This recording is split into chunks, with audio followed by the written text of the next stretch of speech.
Hello friends, હું છું બંકિમ બરોડાવાલા. ફરી પાછો તમારી સમક્ષ વિડીયો નવો લઈને આવી રહ્યો છું. ફ્રેન્ડ્સ, તમે અત્યારે તમારી સામે એક ચિત્ર જોઈ રહ્યા છો, એક પિક જોઈ રહ્યા છો. આ વ્યક્તિ ખૂબ જ ટેન્સમાં છે, ખૂબ જ સ્ટ્રેસ અનુભવે છે. હવે આજે સમય એવો થઈ ગયો છે, આજની ભાગદોડ જિંદગીની અંદર આપણે બધા જ કોઈક ને કોઈક રીતે તણાવ અનુભવીએ છીએ. એટલે આપણા જીવનની અંદર ચિંતા, તણાવ અને આવા ગંભીર પ્રશ્નો આપણા જીવનમાં રોજબરોજ બનતા જ રહે છે. તમે આ પિકની અંદર જોઈ રહ્યા છો કે એક માણસ ખૂબ જ તણાવમાં છે. બીજું એક ચિત્ર છે તમારી સમક્ષ, બીજું એક ચિત્ર છે કે જેની અંદર આ માણસ ખૂબ જ તણાવના કારણે બૂમ પાડી રહ્યો છે, જોર જોરથી ચીસો પાડી રહ્યો છે અને એના મગજની અંદર ઘણા બધા વિચારો જે ઉદ્ભવી રહ્યા છે કે જેને લઈને એ ખૂબ જ ચિંતા અનુભવે છે. બરાબર? એટલે આવ્યા જ આજની ભાગદોડ જિંદગીની અંદર આપણે ખૂબ જ સ્ટ્રેસ અનુભવીએ છીએ. તો ફ્રેન્ડ્સ, આપણા ધોરણ 12ની અંદર આવું જ એક ચેપ્ટર મૂકવામાં આવ્યું છે કે જેનાથી આપણું સ્ટ્રેસ થોડું દૂર થાય. કારણ કે આપણે સ્ટ્રેસ, દરેક વ્યક્તિના જીવનમાં સ્ટ્રેસ હોય જ છે, પણ આપણે બધા એને મેનેજ કરવાનું હોય છે. એટલા માટે જ આપણા ધોરણ 12ની અંદર એક સરસ મજાનું ચેપ્ટર આપણને અહીંયા આપેલું છે કે મેનેજ યોર સ્ટ્રેસ. ફ્રેન્ડ્સ, આ યુનિટ 3 જે મેનેજ યોર સ્ટ્રેસ હું તમને ભણાવવા જઈ રહ્યો છું, એને મેં 3 પાર્ટમાં ડિવાઈડ કર્યું છે. આ ચેપ્ટર ખૂબ જ લાંબુ છે, એટલે મિત્રો હું તમારી સમક્ષ શરૂઆતમાં પહેલા પાર્ટ 1 લાવીશ, ત્યારબાદ પાર્ટ 2 અને પાર્ટ 3. એવી રીતના આપણે 3 પાર્ટની અંદર આપણે આ ચેપ્ટર આપણે ભણવાનું છે. બરાબર? તો ચાલો આપણે આપણા સ્ટ્રેસને મેનેજ કેવી રીતના કરી શકાય, આપણે આપણા તણાવને કેવી રીતના દૂર કરી શકીશું, આપણા ચિંતાને કેવી રીતના દૂર કરી શકીશું. તો આવું જ એક ચેપ્ટર સરસ મજાનું અત્યારે આપણે ભણવાનું છે. Let's we start. Okay, strengthening mental flexibility. આપણા મગજની ફ્લેક્સિબિલિટી, લવચિકતા, અને સ્ટ્રેથનિંગ એટલે મજબૂતતા. બરાબર? કે આપણા મગજની લવચિકતા આપણે કેવી રીતના કરી શકીએ છીએ, આપણે વાળી કેવી રીતના શકીએ છીએ. તો આવું જ એક ચેપ્ટર છે. Mind, emotion and body are close to interlinked and always work together. મિત્રો, આ ચેપ્ટર મેં જ્યારે લીધું છે તો તમારી સમક્ષ મેં રેડ કલરના ડાર્ક શબ્દો પણ આપ્યા છે, જેના કારણે તમે દરેક શબ્દ તમારી નોટબુકમાં ઉતારી પણ શકો છો અને એ શબ્દને સમજી પણ શકો છો. બરાબર છે? એટલે જેનાથી તમને ચેપ્ટર સમજવામાં ખૂબ જ આસાન રહેશે. Friends, mind, emotions and body are all closely interlinked and always work together. આપણું જે મગજ, આપણી જે ભાવના એટલે કે આપણી લાગણી અને આપણું જે શરીર છે, આ ત્રણેય વસ્તુ એકબીજા સાથે જોડાયેલી છે, ટુગેધર છે, જોડાયેલી છે.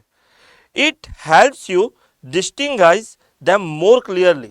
આ બધી વસ્તુ આપણાને સમજવામાં ખરેખર ખૂબ જ મદદ કરે છે જો if you try to understand them separately. પણ એને તમારે સેપરેટલી સમજવું પડે. What is the meaning of separately? Separately means તમારે એકલતાથી એને અલગથી સમજવું પડે. Your mental capacity are your abilities to concentrate. તમારી માનસિક શક્તિ એ તમને એકાગ્રતા રાખવામાં અથવા તો એકાગ્ર કરવામાં મદદરૂપ બનશે. To take in new information. આ વસ્તુ તમને નવી માહિતી મેળવવામાં, to remember old and new information, તમને જૂની અને નવી માહિતી મેળવવામાં, and to be position to think logically, અને તમને તાર્કિક રીતે વિચારવામાં પણ ખૂબ જ મદદરૂપ બનશે. You need your mental capacity in order to study.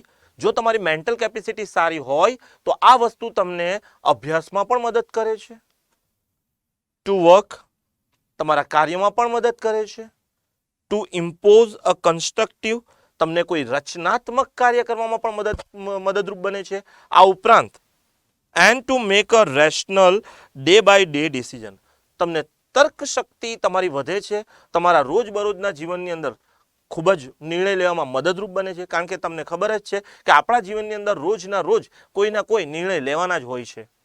તો એના આપણી મેન્ટલ કેપેસિટી જો સારી હોય, માનસિક શક્તિ સારી હોય, તો આપણે દરેક કાર્ય આવા કરી શકીએ છીએ. ફોર એક્ઝામ્પલ, એક ઉદાહરણ આપેલું છે આપણને કે if you had to choice of walk to work, બરાબર, કે તમે તમારું કાર્ય ચાલીને કરવા માંગતા હોય, taking the car, the fact that it was raining hard. હવે તમને ઓપ્શન આપવામાં આવે કે તમારે કાર લઈને જવાનું છે and the fact that it was raining hard, અને અચાનક વરસાદ આવી જાય છે and you had a cold food lead you to the decision, તો તરત જ તમે ડિસિઝન લઈ લેશો. હવે સ્વાભાવિક છે કે ચાલીને કાર્ય કરવા જવાનું છે, પરંતુ ખૂબ જ વરસાદ પડે છે એટલે તમે તરત વિચાર આવે કે કદાચ મને શરદી થઈ ગઈ, તાવ આવ્યો તો શું કરીશું, તો આ વસ્તુ તમને તરત જ ડિસિઝન આપી દે છે that it was better to take the car. તો તરત જ નિર્ણય લઈ લો છો કે yes I get a car, કે હું કાર લઈને જાઉં, બરાબર ને. that would be a rational decision based on the current circumstances. એટલે આપણે મોસ્ટ ઓફલી કોઈ પણ આપણા ડિસિઝન છે, કોઈ પણ આપણા નિર્ણય છે, બરાબર, તો એ આપણે કેવી રીતના લઈએ છીએ, તે કે ભાઈ આપણે નિર્ણય કેવી રીતના લઈએ છીએ, સિચ્યુએશન જોઈને આપણે નિર્ણય લઈએ છીએ. The mind is the rational, logically part you that helps you to make unemotional. આપણું મગજ, આપણું જે બ્રેન છે, આપણા જે વિચાર છે, લોજિકલ પાર્ટ છે, કે તે તમને મદદરૂપ બને છે બિનભાવાત્મક ચોઇસ માટે. બિનભાવાત્મક, અહીંયા એક શબ્દ આપ્યો છે અનઇમોશનલ, એટલે શું, બિનભાવાત્મક. To store and retrieve information, તમને જે જૂની માહિતી જતી રહી છે અથવા તો નવી માહિતી મેળવવા માટે પણ તમને આ મદદરૂપ બને છે. ટુ ઓર્ડર એન્ડ કેલ્ક્યુલેટર, તમને કંઈક વસ્તુ વિચારવાનું અથવા તો કોઈ વસ્તુ કેલ્ક્યુલેટ કરવાનું પણ આ આપણી મેન્ટલ કેપેસિટી આપણને મદદરૂપ બને છે. It is the counter part to the emotion, અને આ સૌથી મોટું કાઉન્ટર પાર્ટ છે, તમારું પ્રતિરૂપ છે, કે તમારી જે લાગણીઓને કાબૂમાં રાખે છે એ આપણું બ્રેન, એ આપણી mental capacity. A good example of the interaction between mind and emotion in exam nervous. સૌથી મોટું સારામાં સારું એક્ઝામ્પલ છે તમારા માટે. તો શા માટે? બિકોઝ આપણને મોસ્ટ ઓફલી આપણે લાગણી વશ ક્યારે થઈએ છીએ, વધારે પડતા આવેગમાં ક્યારે આવી જઈએ છીએ, સૌથી વધારે એક્ઝામમાં, કારણ કે આપણે તે સમયે બહુ જ નર્વસ થઈ જઈએ છીએ, બહુ જ ચિંતામાં આવી જઈએ છીએ, બરાબર. Your mental capacity has helped you retain what you have revised, you know your stuff. શું કહ્યું છે, તમારી માનસિક capacity help to you written, બધી વસ્તુ જાળવી રાખવામાં મદદરૂપ બને છે, કે જે તમે what you have revise you know your stuff, બરાબર, કે તમે જાણો છો કે તમારામાં કઈ તાકાત રહેલી છે, એ બધી વસ્તુ જાણવામાં પણ તમને તમારી મેન્ટલ કેપેસિટી ઉપયોગમાં આવશે. But when you enter the in exam room, પણ જ્યારે તમે પરીક્ષા ખંડમાં જાઓ છો, and start getting emotional by expecting difficulties, તમને તરત જ ડિફિકલ્ટીઝ અનુભવવા લાગશે. ઘણી વખત એવું થાય ને મિત્રો કે આપણને આવડે બધું, પરંતુ કેવું થાય કે એક્ઝામમાં જઈએ એટલે તરત જ નર્વસ થઈ જઈએ કે મેં પેલું વાંચેલું, આ પૂછાયું નહીં, અથવા તો આવડે જ છે તો યાદ નથી આવતું. તો આવું નર્વસનેસ કેમ ફીલ થાય? તણાવના કારણે. મેન્ટલ કેપેસિટી તમારી બરાબર છે નહીં એના માટે.